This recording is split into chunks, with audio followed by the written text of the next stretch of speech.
warahmatullahi wabarakatuh. Bismillahirrahmanirrahim. Alhamdulillahirabbil alamin.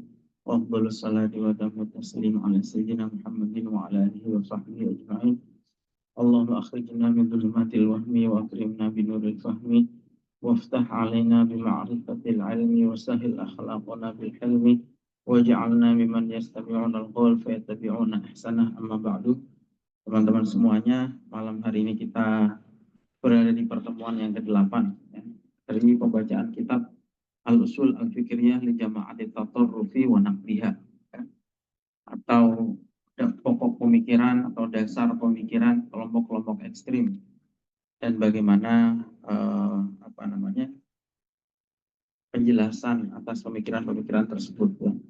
Jadi ini adalah saya mengulangi kembali ya, bahwa kitab ini ditulis oleh seorang ulama, guru besar Al-Azhar, dan bukan hanya seorang ulama yang menguasai ilmu keislaman, tapi juga praktisi. Karena beliau ini sebagai orang yang hidup di Timur Tengah, yang mengalami langsung fenomena ekstremisme ini terjadi ketika beliau di Mesir, dan kemudian beliau adalah seorang guru yang ditugaskan oleh Al-Azhar untuk menjadi bi'tsah atau delegasi ke Irak, di mana pada saat itu Irak adalah tempat kelahiran ISIS ya. Ini juga tidak jauh beda sebenarnya dengan pengalaman yang dulu saya alami pada saat saya di Suriah, kemudian juga dilanjutkan dengan membaca literatur ya. Jadi kalau pengalaman saya dulu, saya ini kan dulu melihat saya sebagai orang yang dididik di pesantren, belajar ilmu keislaman, kemudian tidak pernah belajar di pesantren, belajar ilmu keislaman, tidak pernah mengetahui atau tidak pernah diajarkan tentang fenomena yang kemudian belakangan dialami ya, terjadi di Timur Tengah ini. Misalnya ada orang mengatasnamakan Islam, kemudian membeli orang ya, dan seterusnya lah pada saat itu. Nah, yang seperti ini ya, fenomena-fenomena tersebut itu sebetulnya bisa dijelaskan ya melalui kitab-kitab seperti ini. Artinya begini, peristiwa seperti itu tidak terjadi secara tiba-tiba ya, tapi ada hal yang melatar belakangi, yaitu satu ideologi, dan ideologilah yang dibahas di dalam kitab ini.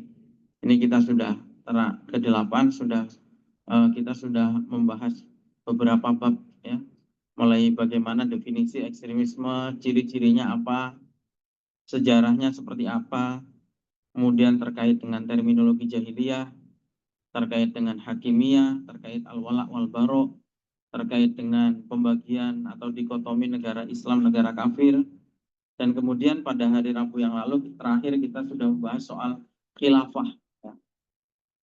Dan ini adalah pertemuan terakhir ini berisi tentang ringkasan dan juga rekomendasi ya. Jadi kalau kita runut alur pikir mereka itu seperti ini kira-kira. Pertama, mereka punya imajinasi atau punya keyakinan bahwa kehidupan ini harus diatur dengan hukum Allah.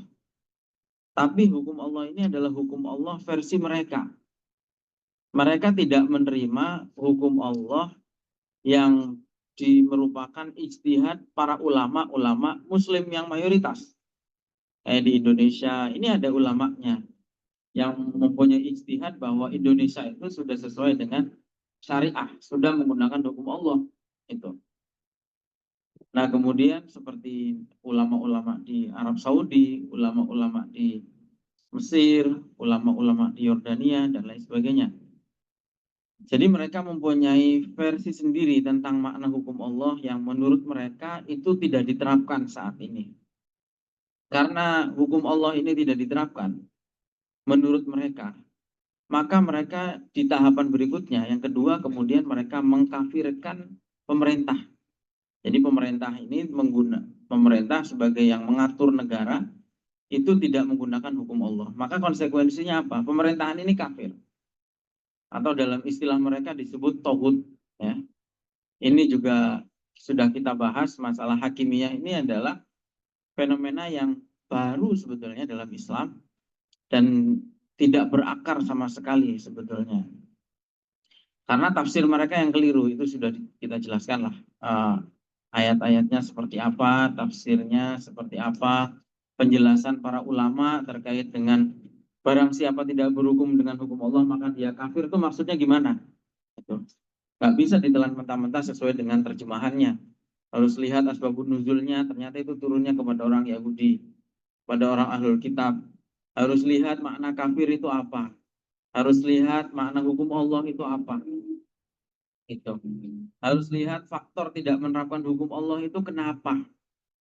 Ya, ada penjelasan yang panjang yang sudah kita bahas pada beberapa pertemuan yang lalu. Ya.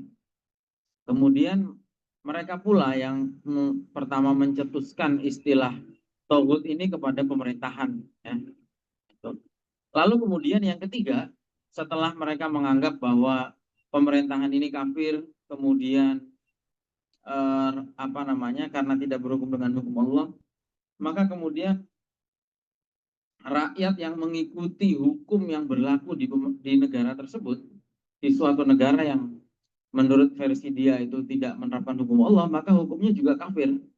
Maka terjadilah istilah yang dalam peristiwa yang dalam istilah mereka disebut sebagai jahiliyatul alam atau jahiliyah. Dunia ini sudah kembali ke jahiliyah. Pemerintahannya kafir, rakyat yang mengikuti juga kafir, maka berarti dunia ini sudah seperti ketika Nabi baru diutus atau ketika Nabi belum diutus, yaitu dunia yang jahiliyah yang tidak ada orang beriman sama sekali menurut mereka.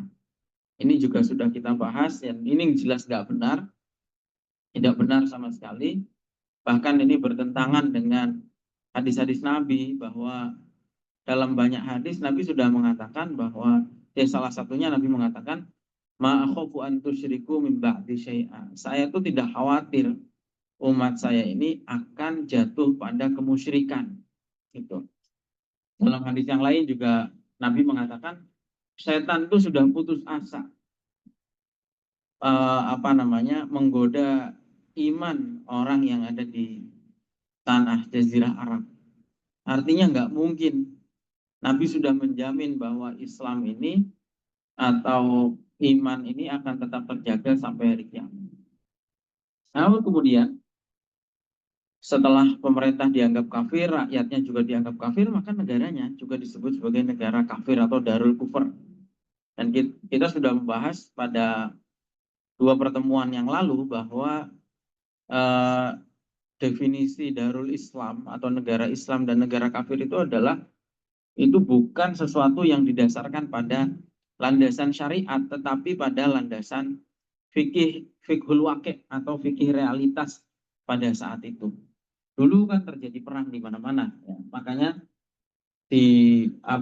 diberikan garis batas negara Islam dan negara kafir. Sementara kita sekarang hidup di negara yang sangat heterogen. Definisi negara Islam sendiri menurut para ulama itu adalah negara di mana umat muslim bisa menjalankan ibadahnya. Itu sudah disebut sebagai negara Islam. Dan kita melihat di seluruh dunia ini hampir semua wilayah sekarang umat Islam bisa menjalankan ibadahnya dengan leluasa. Apalagi di Indonesia. Tidak ada syariat yang tidak bisa diterapkan di negara ini. Semua bisa kita laksanakan. Sholat, puasa, zakat, haji, syahadat, sedekah, ya, mencari nafkah, wakaf, muamalah syariah, makanan halal, semuanya ada di sini. Ini jadi pembagian atau label negara kafir oleh mereka ini juga keliru. Kemudian mereka juga punya cita-cita, ujungnya adalah mereka punya cita-cita mendirikan atau merebut kekuasaan, meraih kekuasaan, mencari kekuasaan, ya, melalui pendirian negara Islam atau khilafah. Itu sudah dibahas persis pada hari Rabu yang lalu, bahwa khilafah itu adalah produk politik buatan manusia, produk politik biasa yang pernah dibuat oleh manusia dalam sejarah, yang dimulai pada saat pasca wafatnya Nabi. Tidak ada, kenapa disebut sebagai produk politik biasa yang dibuat oleh manusia? Karena memang kita mencari perintah untuk mendirikan khilafah itu tidak ada. Bahwa ada hadis akan datang khilafah ala manhajin nubuwah, itu hadisnya bermasalah. Karena riwayat yang sudah dijelaskan pada hari Rabu yang lalu, riwayat yang oleh para ulama dinyatakan bahwa riwayat itu bermasalah. Tuh. Karena diindikasikan bahwa tambahan redaksi khilafah ala manhajin nubuwah pada saat itu adalah untuk mencari muka di hadapan penguasa. Kemudian ada istilah baru juga yang diciptakan oleh mereka, yaitu al-wala wal bara, yaitu istilah loyalitas kepada kelompok dan permusuhan terhadap orang di luar kelompok. Ini juga istilah yang baru, relatif baru sekali munculnya. Al-wala wal bara itu baru ditulis oleh seorang tokoh salafi yang bernama Said Al-Qahtani. Sebelum itu istilah ini nggak ada. Di masa zamannya ulama 300 tahun yang lalu istilah al-wala wal bara ini belum ada.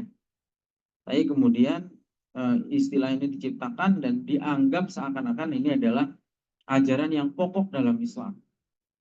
Seakan-akan semua umat Islam harus melaksanakan. Padahal ini istilah yang dalam slogan yang sering mereka teriakkan ini adalah istilah yang bid'ah sebetulnya. Lalu kemudian ada ajaran hijrah, ya. Kemudian penyalahgunaan istilah jihad. Jihad ini adalah satu ajaran Islam yang paling banyak disalahpahami. Kenapa? Karena banyak orang yang menganggap atau mengartikan jihad ini hanya perjuangan fisik. Apalagi di kalangan kelompok ekstrim. Jihad itu dimaknai sebagai bom bunuh diri, dimaknai sebagai bunuh orang yang tidak bersalah, dan seterusnya. Nah, ini keliru. Ya. Padahal makna jihad itu sebetulnya sangat luas. Karena kalau kita lihat dalam Al-Quran, itu Al-Quran yang menurunkan ayat tentang jihad itu sudah ada sejak Nabi masih di Mekah. Tapi tidak ada satupun perang yang terjadi di era kehidupan Nabi di Mekah. Itu menunjukkan bahwa makna jihad itu bermacam-macam.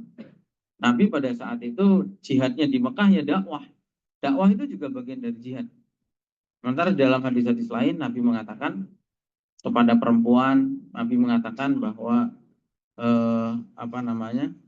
haji dan umroh itu adalah jihad kalian. Ya. Kemudian Nabi juga pernah mengatakan kepada seorang yang orang pemuda yang meminta izin kepada Nabi untuk ikut perang. Nabi kemudian bertanya kepada pemuda tersebut, apakah kedua orang tuamu masih ada? Ketika dijawab masih ada, kata Nabi, fafihima fajahid. Kepada kedua orang tuamu lah kamu berjihad. Dan masih banyak hadis-hadis tentang makna jihad yang lain.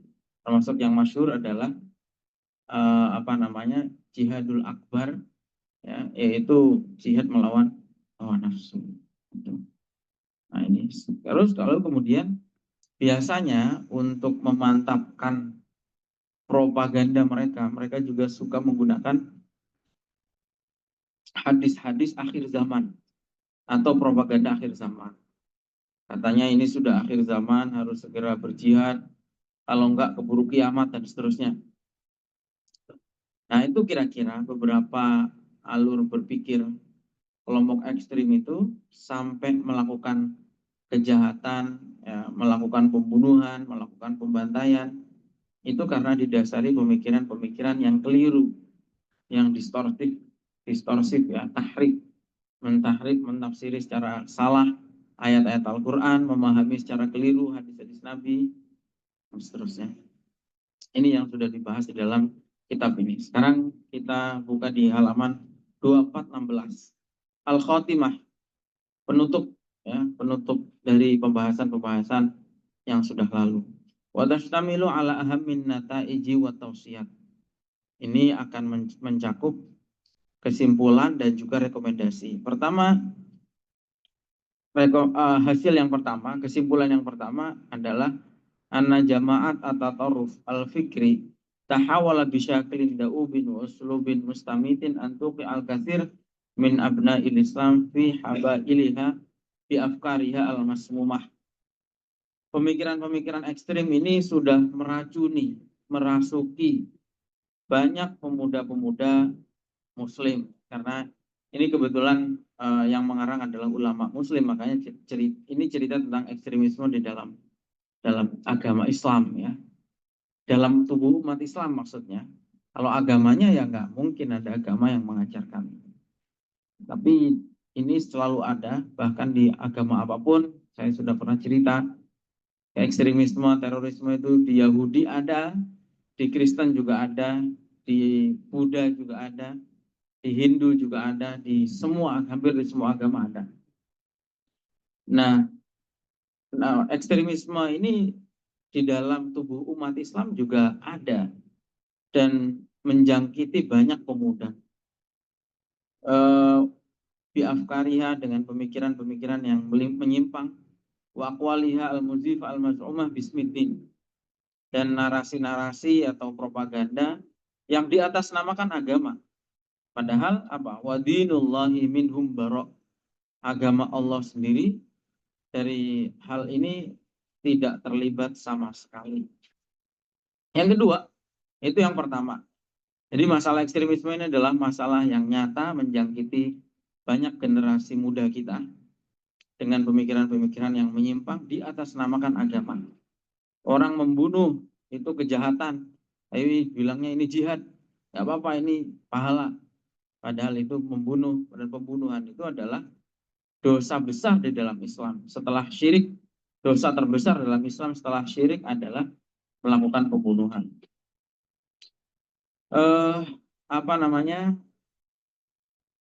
Merampok itu kejahatan, jelas itu di dalam Islam merampok itu sangat dilarang.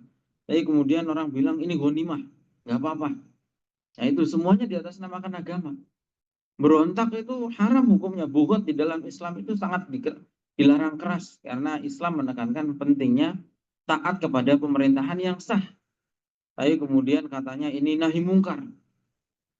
Kita harus lawan pemerintah, jatuhkan pemerintah. Nah, ini ya, itu semuanya dia kejahatan-kejahatan itu di atas namakan agama. Mencuri, oh ini hartanya orang kafir, baik, nggak apa-apa. Nah itu, jadi hati-hati ya, nggak semua orang mengatasnamakan agama itu benar-benar menyampaikan ajaran agama. Banyak yang menyimpang. Yang kedua, annalil afkar al-mutatarrifah atharu sayyi 'alal mujtama'at al-basyariyyati 'ammatan wal islamiyati khassatan. Pemikiran-pemikiran yang ekstrim, fenomena ekstremisme ini mencederai kemanusiaan secara umum. Rasa kemanusiaan kita, solidaritas kemanusiaan kita rusak oleh pemikiran-pemikiran seperti ini secara umum. Dan wal islamiyati khassatan, dan secara khusus bagi umat Islam. Ini jadi masalah, problem yang serius ya. Kenapa? Ya karena perbuatan-perbuatan mereka ini di atas namakan Islam. Padahal Islam nggak terlibat sama sekali, nggak ngajarkan sama sekali yang begitu-begitu. Islam ini jelas, agama yang jelas sekali visinya, yaitu wa ma arsalnaka illa rahmatan lil alamin. Nggak ada rahmat dengan membunuh, nggak ada rahmat dengan mukulin orang dan seterusnya.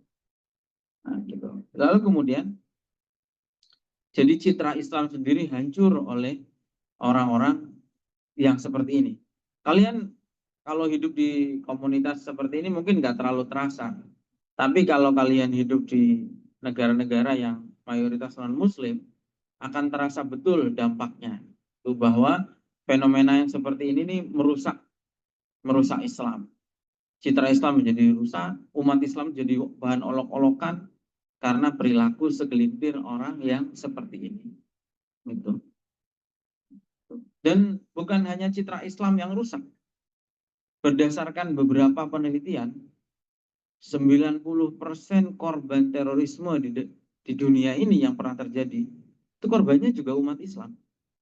Kenapa? Ya karena kelompok-kelompok ini kan tumbuh di negara-negara mayoritas Muslim. Di Suriah, di Irak, di Yaman, di Mesir, ya korbannya umat Islam sendiri. Ngebom masjid, pengajian, ya, kemudian membunuh para ulama, jadi sudah citranya hancur, padahal yang jadi korban juga Muslim. Sementara ironisnya di sisi lain, orang yang mengaku berjihad ini justru nggak pernah menyerang Israel. Itu yang aneh. Padahal jihad itu yang disepakati hari ini yang jelas-jelas melakukan penjajahan, melakukan kejahatan itu ya Israel. Ya. Tapi fenomena seperti ini sudah terjadi sejak dulu. Dulu ada kelompok ekstrim pasca Khawarij namanya Hasyashin. Itu Salahuddin Al-Ayyubi. Sudah jelas Salahuddin Al-Ayyubi ini adalah panglima perangnya umat Islam pada saat perang salib. Itu aja dulu dia diancam bunuh, hampir dibunuh oleh Hasyashin. Muslim juga. Tapi aneh, suka membunuh yang justru yang jadi sasaran sesama Muslim. Yang ketiga, sabata bil istiqra' anna qadata hadzal fikr al-mutatarrif qad istata'u an yakhda'u al-'ammah wa duhama wa yajtadibu hawlahum al-katsir minasyabab. Nah, itu tadi yang saya sampaikan bahwa kebanyakan korbannya adalah anak-anak muda. Yang keempat, sabata bima la yad'u majalan lisyaki anna tatarruf al-fikri yumassilu 'a'iqan min awa'iqid da'wah al-islamiyah. Sudah sangat jelas, tidak perlu diperdebatkan lagi bahwa fenomena ekstremisme ini menjadi ganjalan, menjadi benalu dalam berdakwah. Dai-dai itu mau ngomong apapun, bahwa Islam itu ngajarkan kebaikan, Islam itu ngajarkan senyum, Islam itu ngajarkan berbuat baik, Islam itu rahmatan lil alamin, apapun tertolak oleh fenomena ekstremisme. Orang akhirnya, alah kamu ngomong apa, dai-dai ini ngomong apa. Orang nyatanya itu teman-temanmu yang Muslim itu melakukan kejahatan-kejahatan kayak gitu. Jadi fenomena ekstremisme ini menjadi ganjalan serius, ya, menjadi tantangan serius bagi perkembangan dakwah Islam. Banyak di Indonesia, nggak usah di negara-negara yang non Muslim, di negara Muslim sendiri, ya, yang menjadi ateis, yang sudah nggak mau beragama lagi, melihat yang begini itu juga banyak. Kalau di Indonesia mungkin belum pernah ada penelitiannya, meskipun fenomena itu ada, ya. Beberapa teman yang aktif dalam pengelola kajian-kajian anak-anak muda itu kadang-kadang didatangi anak muda yang sudah nggak mau sholat lagi, udah nggak percaya agama. Kenapa ya? Saya lihat FPI itu Islam tapi kok seperti itu gitu, misalnya gitu, mukulin orang, gitu. Nyaci maki, pidato di pengajian bawa pedang, buat apa kayak gitu? Sama sekali tidak membawa simpati. Gitu. Nah, kalau yang sudah pernah dilakukan penelitian itu di Arab Saudi dan Iran, yang menunjukkan tren bahwa ateisme ini naik signifikan, ya. Jadi menjadi ganjalan dakwah. Padahal di dalam kaidah fikih itu dikatakan wa min maqasidus syariati tahsinu suratil Islam. Termasuk bagian dari tujuan syariat. Kita ini harus menjaga citra Islam itu agar baik. Karena kalau citra Islam baik, kita mau dakwah gampang. Ibarat kita menjual barang yang brandnya bagus. Kita mendakwahkan Islam, Islam brandnya sudah bagus, gampang. Tapi dengan banyaknya pengecer-pengecer yang nggak benar, yang ngoplos pertama dari Pertalite kayak gini, jadi rusak. Ya, kayak gitu. Brainnya jadi rusak seperti itu. Jadi benalu dakwah. Dai ini mau bicara apapun, ya, begitu ditunjukkan fakta nih umat Islam itu melakukan terorisme, itu sudah langsung mentah. Yang kelima, ittaduha jalian annal bu'du an syari'atil islami as-samhah min hajin nubuwah wan nuzu' ilal ana wal ihtikam ila zai hawa kana min akhtaris asbabid dolali. Jadi yang kelima, kesimpulan dari kitab ini itu adalah bahwa kedangkalan ilmu syariat, kedangkalan ilmu agama, kedangkalan ilmu politik, ilmu sejarah, inilah yang menyebabkan terjadinya ekstremisme. Jadi ekstremisme ini terjadi bukan karena orang itu kuat memegang agama, tapi justru karena kedangkalan dalam beragama. Nggak hanya di Islam. Ada kaidah mengatakan semakin luas pengetahuan seseorang, semakin sedikit menyalahkan. Di Islam juga begitu. Semakin kita ngerti, ilmu kita semakin banyak, semakin sedikit kita menyalahkan. Contoh, kalau orang baru belajar, ya, sholat hanya baru belajar lah. Taunya sholat itu sedekap, taunya sholat itu harus baca bismillah dan seterusnya. Akhirnya keluar sedikit lihat umat Islam di daerah lain yang sholatnya nggak baca bismillah, ya, sholatnya mungkin nggak kunut, disalah-salahkan. Jadi kalau orang ngerti bahwa ini ada ragam ijtihad, ada pendapat para ulama yang berbeda-beda, dia akan memahami bahwa yang seperti yang dilakukan orang lain itu juga benar gitu. Nggak hanya yang dia lakukan, yang dilakukan oleh orang lain itu juga ada kebenarannya. Ulama-ulama itu nggak pernah dengar kita kisah ulama mengkafirkan, membid'ahkan, itu tidak ada. Baru di era abad ke-18 akhir, di era kemunculan Salafi Wahabi inilah menjadi alat adu domba untuk membid'ahkan, memusyrikkan, menyesatkan dan mengkafirkan. Yang keenam, at-tatarruf al-fikri wal irhab laisa lahu watanun wala dinun wala jinsun. Jadi meskipun ekstremisme ini ada di semua agama, tapi sebetulnya agama sendiri tidak ada yang mengajarkan masalah ajaran-ajaran semacam itu. Yang ketujuh, awalul mutatarrifin, ini pembahasan sejarah orang yang pertama kali melakukan ekstremisme dalam Islam secara personal itu adalah orang yang bernama Dzulkhuwaisirah. Dzulkhuwaisirah ini adalah orang yang hidup di zamannya Nabi. Diriwayatkan bahwa ini sebetulnya adalah orang munafik yang ketika Nabi membagikan penghasilan pajak dari Yaman, kemudian Dzulkhuwaisirah ini menegur Nabi, meminta agar Nabi berbuat adil. Kata Nabi, kalau saya tidak berbuat adil, siapa lagi yang adil? Gitu. Jadi jangankan sekarang, pemerintahan sekarang, zaman dulu pun ketika pemerintahan itu dipimpin oleh Nabi, itu dianggap oleh mereka sebagai pemerintahan yang zalim. Gitu. Bahkan di dalam hadis Nabi mengatakan, ketika itu Umar mengatakan, biarkan saya hukum orang ini wahai Nabi. Jadi kemudian kata Nabi apa? Da'hu fa innalahu ashaban yahqiru ahadukum sholatahu ma'a sholatihim. Biarin aja. Karena Nabi sudah mengetahui bahwa nanti di kalangan umatnya itu ada orang-orang yang berpikiran ekstrim seperti Dzulkhuwaisirah ini. Dan Nabi mengatakan nanti kalian akan grogi, akan merasa tidak pede melihat sholat mereka sangat rajin. Ya. Lihat orang-orang salafi itu, ya, sholat jamaahnya mungkin dia rajin, tapi nyapa tetangga nggak pernah. Gitu. Mungkin dalam hatinya, naudzubillah, misalnya timbul kesombongan bahwa dia lebih baik daripada ana khairun minhu, seperti yang diucapkan oleh iblis kepada Nabi Adam, bahwa saya ini lebih baik daripada dia, misalnya, dan seterusnya.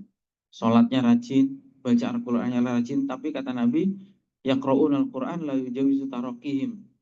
Baca Al-Quran tapi nggak pernah sampai ke kerongkongan. Yamruquna minad-din kama yamruqus sahmu minar ramiyah. Itu Dzulkhaisirah. Jadi kalau zaman sekarang ada yang bilang, oh radikalisme terorisme itu rekayasa, nggak usah sekarang. Zaman Nabi sudah ada. Zaman Nabi sudah ada. Dan kemudian zaman Nabi masih segelintir orang. Zamannya Ali, ya. Awalu, ini yang ke-8, awalu tatarufin fikrin damawiyin. Ya, fi tarikhil Islam maka al-Khawarij fi ahdi aliyin karramallahu wajhah. Secara kelompok, munculnya kelompok ekstrim pertama itu ya Khawarij yang muncul di eranya Khalifah Ali karramallahu wajhah. Ya. Enggak usah direkayasa, zaman dulu pun sudah ada. Enggak usah ada TNI, enggak usah ada polisi. Zaman dulu ulama-ulama itu ya pekerjaannya meluruskan pemikiran-pemikiran seperti Khawarij ini. Kemudian yang ke-9, min simatil mutatarrifin asiriyah wal humud. Salah satu ciri kelompok ekstrim itu biasanya adalah rahasia, clandestine, tertutup, eksklusif. Makanya lihat aja, rata-rata orang-orang ekstrim itu rata-rata eksklusif, hanya mau hidup dalam komunitasnya sendiri, tidak mau membaur, tidak bisa menerima keberadaan orang yang berbeda dengan dia. Ya. Apapun ya, seperti sekarang HTI, terang-terangan ngaku HTI nggak berani, tapi pakai nama Multaqo Ulama Aswaja, pakai nama macam-macam.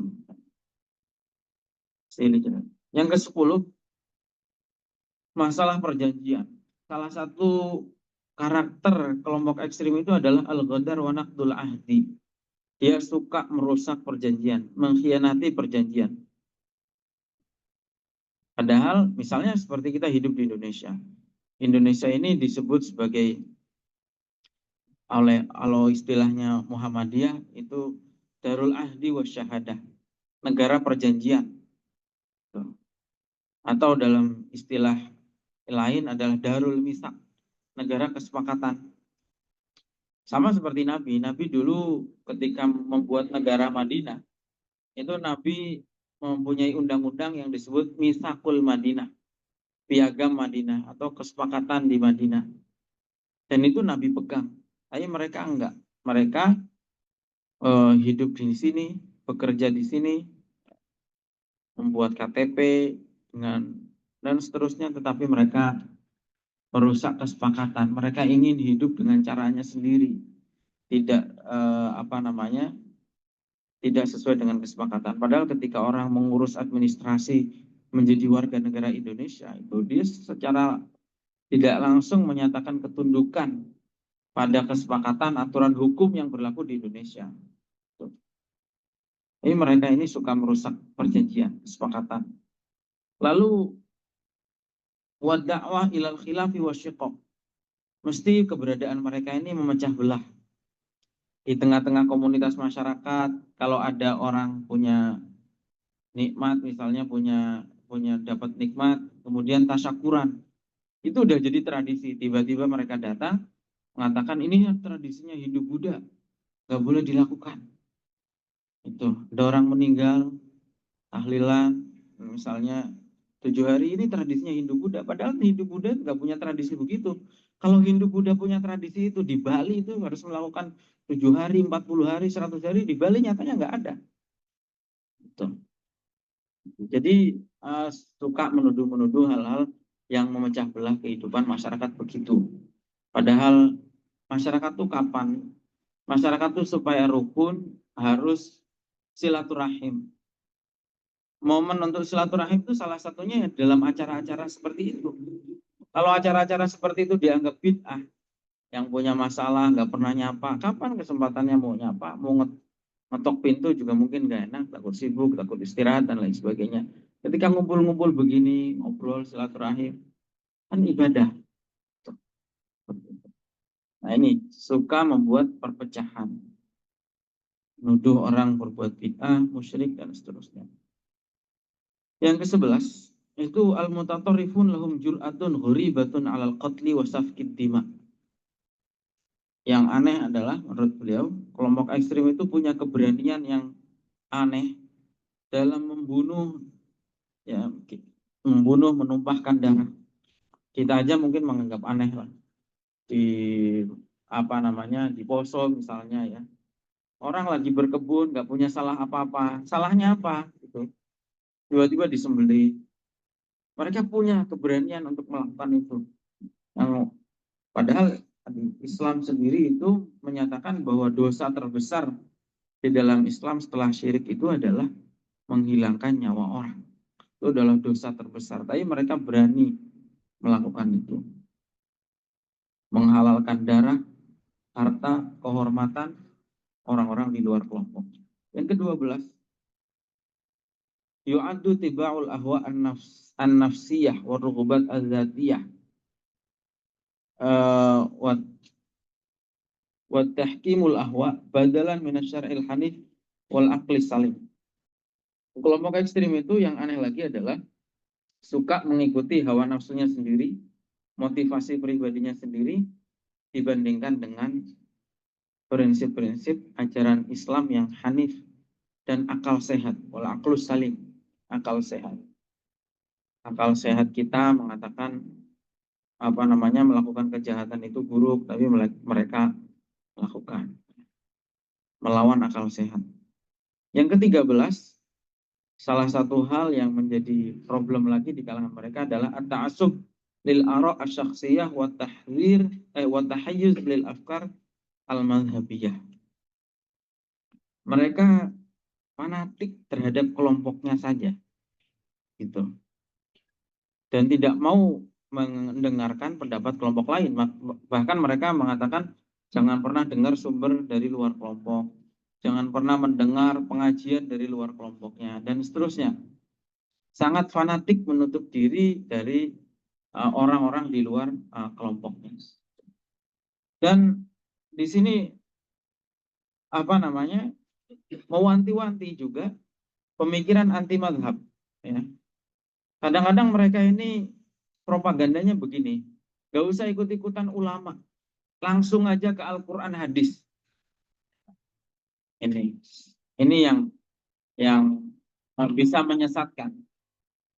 Ulama-ulama itu dulu seperti Ibnu Yayanah mengatakan al-hadisu mudillatun illa lil fuqaha. Hadis itu bisa menyesatkan kecuali bagi orang-orang yang paham. Ya dalam ilmu apapun juga begitu. Kalian misalnya sakit atau ada orang sakit usus buntu atau apapun, kemudian dikatakan nggak usah dokter, langsung aja ke kitab induk kedokteran misalnya, nggak usah lewat dokter, langsung aja merujuk kitabnya, lakukan sendiri. Ya tersesat mati, pasti mati orangnya karena dilakukan bukan oleh ahlinya. Nggak usah nanya apotek, beli aja obat-obat online, ditakar sendiri, diagnosa sendiri, sakitnya ini, maunya berobat malah jadi racun, mati karena nggak tepat dosisnya. Beragama juga begitu.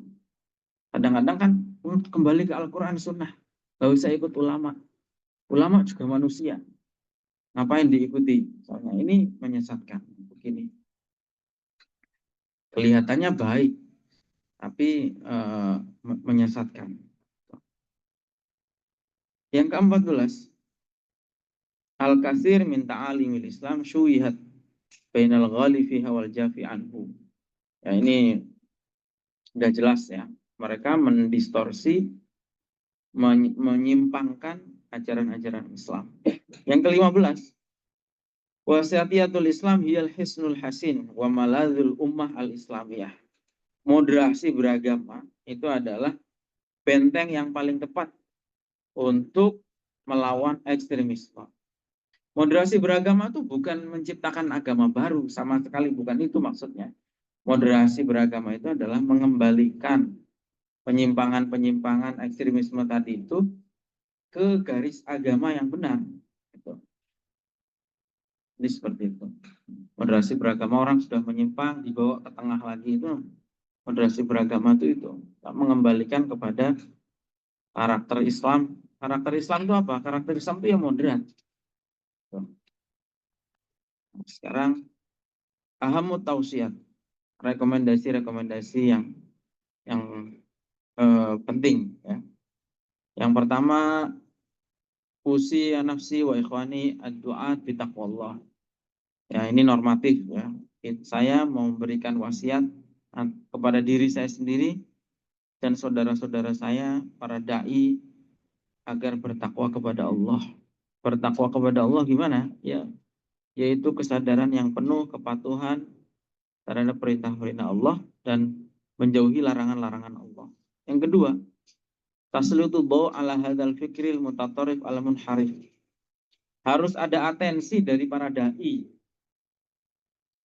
Harus ada perhatian, harus ada yang bicara terhadap fenomena munculnya ekstremisme ini. Beliau ini wajar mengatakan begini karena beliau mengalami sendiri masalah ini ketika beliau di Irak melihat kemunculannya ISIS dan seterusnya. Makanya beliau menekankan para dai dimanapun agar supaya menaruh perhatian terhadap fenomena seperti ini. Tuh.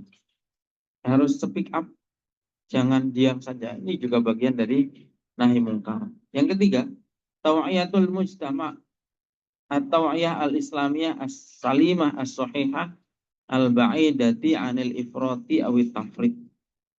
Ya, harus memberikan pencerahan kepada komunitas-komunitas umat Islam dengan ajaran Islam yang benar ya. Baik dengan forum-forum seperti ini maupun dengan berusaha menciptakan iklim media sosial yang sehat ya. Karena yang terjadi itu sekarang adalah yang moderat itu cenderung diam, sementara yang ekstrim-ekstrim ini agresif, rajin membuat konten, padahal kontennya konten-konten yang menyimpang gitu. Sementara yang moderat diam saja. Padahal orang-orang awam sekarang ketika mencari jawaban atas masalah-masalah keislaman atau masalah apapun, sekarang nyarinya di internet. Yang keempat, at-tamasuk bil manhajil islami as-sahih. Berpegang pada metode kehidupan Islam yang benar. Yaitu apa? Al-hikmah, bijaksana, i'tidal, moderat, samahah, toleran, tawazun, seimbang, wa musayaratul fitrah al-insaniyah, memberikan kemudahan dan keselarasan dengan fitrah kemanusiaan. Jangan sampai agama ini melawan fitrah ya. Malah akhirnya akan mendapatkan penolakan dari manusia. Padahal di dalam Al-Quran apa? Fitratallahi allati fataran nasa 'alaiha, atau apa namanya di dalam hadis lain, ma min mauludin illa yuladu 'alal fitrah. Sekarang fitrahnya manusia itu mencintai tanah airnya. Dan tiba-tiba ada orang dakwah mengajarkan Islam itu tidak mengajarkan mencintai tanah air. Ini kan bertentangan dengan fitrah kemanusiaan. Wa mura'atu ikhtilafil amzijah, menghormati perbedaan. Yang kelima, al-amal ala bina syakhsiyah al-islamiyah. Kita harus menciptakan generasi Islam, jil as-siha sulaha mukhlisin. Generasi yang sehat, generasi yang melakukan, yang menebar kebaikan, yang ikhlas, yang melayani, yakhdumuna dinahum, melayani agamanya, wa watanahum, dan negaranya, menjadi umat Islam yang baik dan warga negara yang baik. Yang keenam, al-hirsu ala tatbiqil adli wal musawati wal hurriyah. Berusaha segera mungkin memperjuangkan keadilan, persamaan, dan kebebasan. Menjaga kemuliaan manusia. Karena di dalam Al-Quran Allah mengatakan walaqad karramna bani Adam. Menjaga hak-hak kemanusiaan. Ini penting. Karena apa? Munculnya kezaliman dari pemerintah itu hanya akan membenarkan narasi orang-orang ekstrim. Ada masalah korupsi misalnya. Itu gampang. Akhirnya kalau ada kezaliman, kelompok-kelompok ekstrim ini gampang dapat umpan, itu kan gara-gara nggak ada khilafah, jadinya korupsi di mana-mana. Gara-gara nggak ada khilafah, akhirnya gas langka. Gara-gara nggak ada khilafah, akhirnya ada pagar laut, ya, dan seterusnya. Ini yang kita harus jaga, kehidupan yang benar. Padahal zaman khilafah itu juga kejahatannya lebih parah. Banyak kejahatan yang pernah terjadi di masa itu yang lebih parah. Yang baik banyak. Ya, pernah ada Umar bin Abdul Aziz, baik sekali. Khalifah yang adil. Pernah ada Harun ar-Rasyid, ada yang adil. Tapi juga banyak, ya, Khalifah Yazid bin Muawiyah, kerjaannya mabuk. Ada yang mabuknya di atas Ka'bah.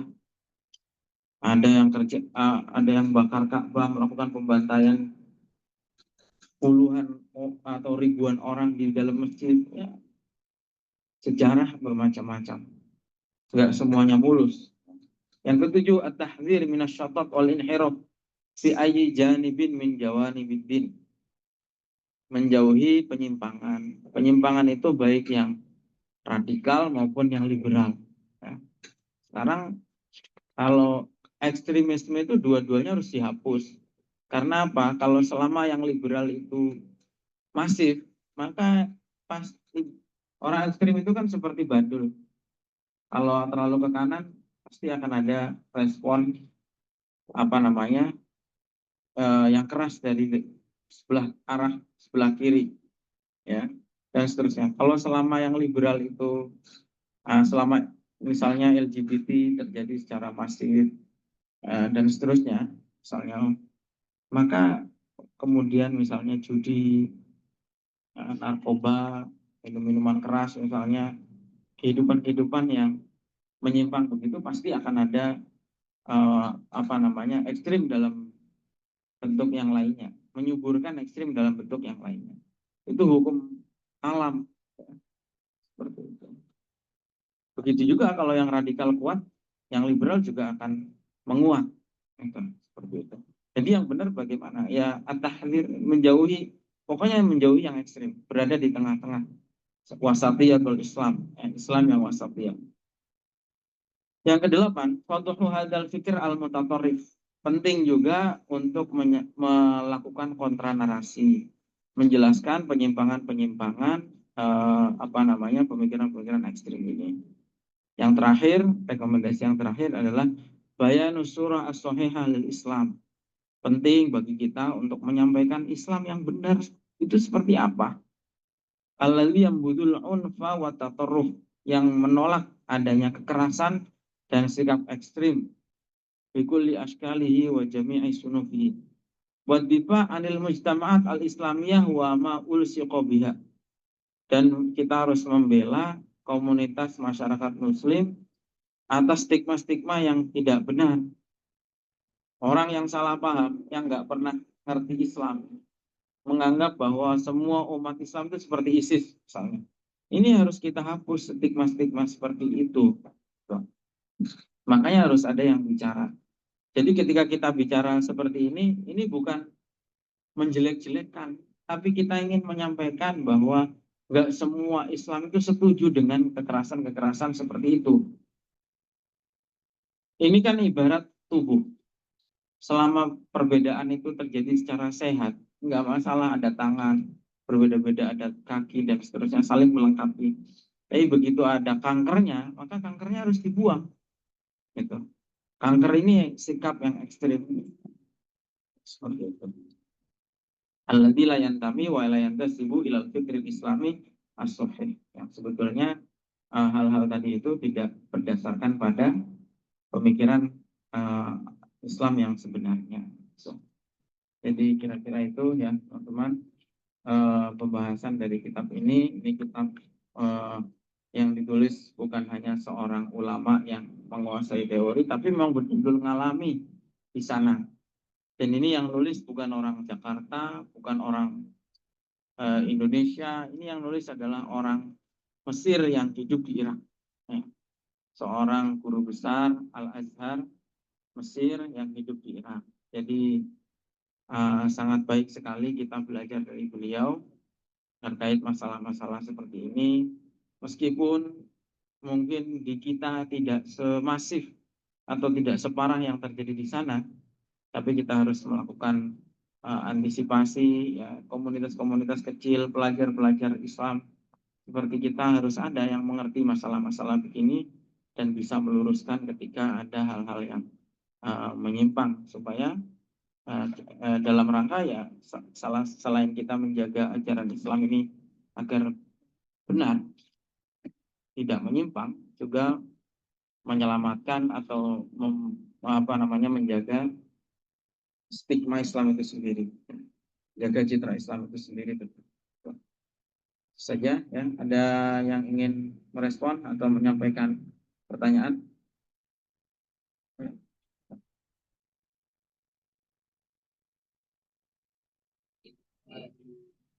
Luar daerah Jawa, mungkin adanya kelompok ekstrem karena lingkungan sekolahnya, daerahnya ataupun ada orang tuanya. Dan kemudian yang saya ingin tanyakan, bagaimana cara pendidikan dalam mencegah kelompok ekstrem ini untuk generasi muda di Indonesia ini, karena mungkin setiap tahun anak muda atau anak-anak remaja itu pasti ada yang kelompok seperti ini, mungkin karena lingkungannya diajak sama kuasa atau para ustadz yang lain. Ini fenomena ekstremisme ini kan sama dengan problem-problem yang lain. Salah satu yang harus kita lakukan adalah bagaimana memutus mata rantai generasi. Misalnya dalam hal kemiskinan, bapaknya dulu miskin. Kita harus mencari cara bagaimana memutus mata rantai kemiskinan ini. Bagaimana agar yang bapaknya miskin tadi itu tidak menjadikan anaknya ikut miskin juga. Itu minimal anaknya bisa sejahtera. Dalam hal ini juga begitu. Orang tuanya ekstrim, komunitasnya ekstrim, pesantrennya misalnya ekstrim. Apa yang harus kita lakukan? Memutus mata rantai generasi itu. Bagaimana supaya tidak terjadi regenerasi. Mungkin orang tuanya pernah terkontaminasi, tetapi anak-anak masa depan anak-anak ini masa depan yang masih netral, ini yang harus diselamatkan. Dan paling tepat ya dengan pendidikan. Ini tanggung jawab siapa ya? Pertama tanggung jawab pemerintah, ya. Dalam hal misalnya seperti di beberapa tempat tumbuh pesantren-pesantren salafi yang mengajarkan kekerasan seperti ini, harus ada peran serta Kementerian Agama melakukan pendekatan kepada mereka, ya. Ini dakwah menggunakan kekuasaan dan mereka punya otoritas untuk itu. Dakwah menggunakan dengan otoritas kekuasaan yang dipunyai oleh pemerintah. Yang kedua ya tentu adalah para tokoh agama sendiri. Karena yang bisa meluruskan ini ya para tokoh agama, terutama dengan metode dialog gitu. Seperti yang dulu dilakukan oleh sahabat Abdullah bin Abbas menghadapi orang-orang Khawarij.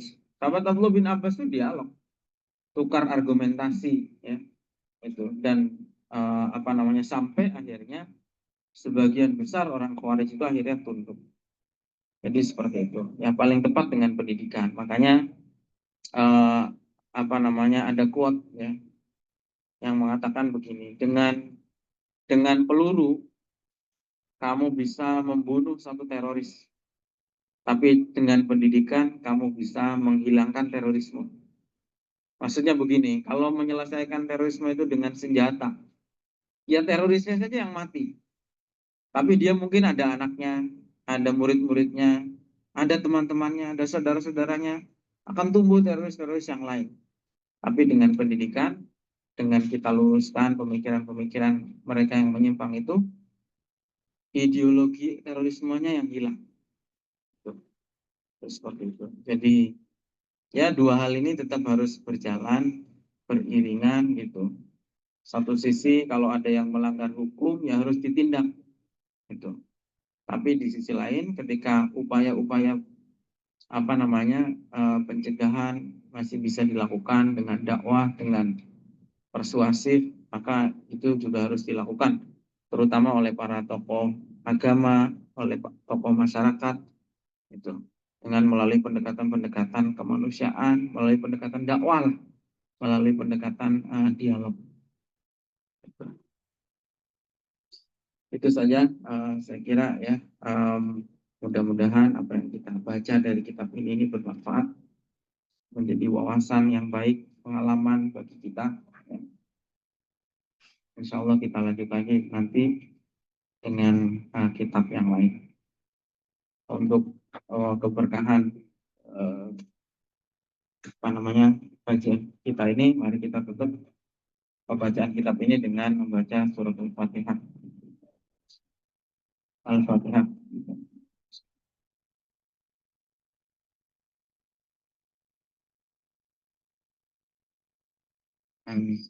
Baik, itu saja. Kita sambung lagi pada hari Rabu yang akan datang. Insyaallah. Assalamualaikum warahmatullahi wabarakatuh.